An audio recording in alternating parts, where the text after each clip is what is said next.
এখন আমাদের আরো করণীয় রয়েছে। বিভেদ ভুলে আমাদের মধ্যে ঐক্য গড়ে তুলতে হবে। ছোট ছোট মাসলা মাসাইল আমিন জোরে আসতে, সলাতের পরে মুনাজাত হাত তুলবো কি তুলবো না, পায়ে পা লাগাবো কি লাগাবো না, এগুলো আমাদের দেখার বিষয় নয়। হিন্দুত্ববাদীর করাল গ্রাস যদি আমাদেরকে আক্রমণ করে, আমাদেরকে গ্রাস করে এই বাংলাদেশে, তাহলে আমাদের এই দেশ গুজরাট কাশ্মীর হতে বেশি সময় লাগবে না।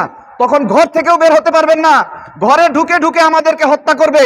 ঘরে ঢুকে ঢুকে ঘর থেকে টেনে হিচড়ে আমার আপনার মা বোন স্ত্রী সন্তানদের ধর্ষণ করবে। যেমনটি আমরা ফেসবুকে ইন্টারনেটে দেখে থাকি যে নিজের পরিবার নিয়ে মুসলিমরা বের হয়েছে, টুপি পরা দাড়ি পরা বৃদ্ধ বয়স্ক মুরব্বী নিজের পরিবার নিজের স্ত্রী সন্তানদের নিয়ে বের হয়েছে, আর হিন্দুত্ববাদী উগ্র আরএসএস এর সদস্যরা তাদের গায়ে হোলির রং দিয়ে দিচ্ছে, তাদেরকে চর থাপ্পড় মারছে।